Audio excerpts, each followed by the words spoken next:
দাদা, পেটের জ্বালা বড় জ্বালা। ঘরে যদি চাল ডাল না থাকে কেউ কিনে দেবে না দাদা। পেটের জ্বালায় এই যে এখন সবাই চিড়িয়ে খাচ্ছি আমরা, এরকম পরিস্থিতি কাউরির আসুক আমি চাই না। আমার স্বামী তো অসুস্থ, শাশুড়িও অসুস্থ, দুজনাই ব্রেন স্ট্রোক করে প্যারালাইসিস।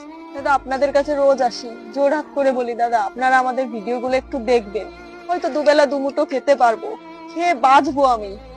আমার অসুস্থ শাশুড়ি স্বামীর একটু ওষুধ কিনে দিতে পারবো। আপনাদের কাছে সবসময় জোরহাট করে এইটাই অনুরোধ, দয়া করে আমাদের ভিডিওগুলো আপনারা একটু দিদি, আমিও সেটা বুঝি। যদি ঘরে চাল ডাল না থাকে তাহলে পুছার মতো এবং কিনে দেওয়ার মতো তো কই থাকবে না। আমরা এটা বুঝি। তুমি যদি দুবেলা দু টাইমকার খাওয়া দাওয়া না করে এমনি ঘুমাই যাও, কি খাও না খাও, কেউ পুষতে আসবে না যে তুমি খেয়েছো কি না খেয়েছো। তুমি খাও চা না খাও, কই পুষতে আসবে না।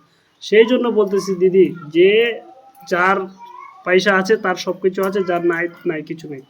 তো ভাই আপনার আগে বলছি যে এভাবে যে আপনাদের কাছে রিকোয়েস্ট মাংতেছে, তো একটু রিকোয়েস্টটা আপনারা ওদের রাখবেন, আর ভিডিওটা পারেন তো একটু শেয়ার করে বেশি করে দিবেন, যাতে গরিব দুঃখী লোকলার একটু হেল্প হয়।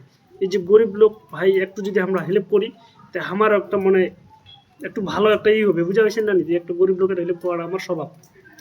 দেখেছেন কিভাবে কান্না কাতে করছে, যেটা করছে একদম ঠিক কথাটাই কইছে।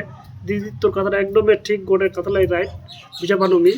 তো ঠিক আছে, আপনারা একটু ভাই একটু সহযোগিতা করে ভিডিওটা প্রচুর পরিমাণে শেয়ার করে দিবেন, যাতে করে আমার ভালো একটা রাস্তা মিলে যায়, খাওয়া দাওয়ার ব্যবস্থা মিলে যায় আপনার শেয়ারের মাধ্যমে।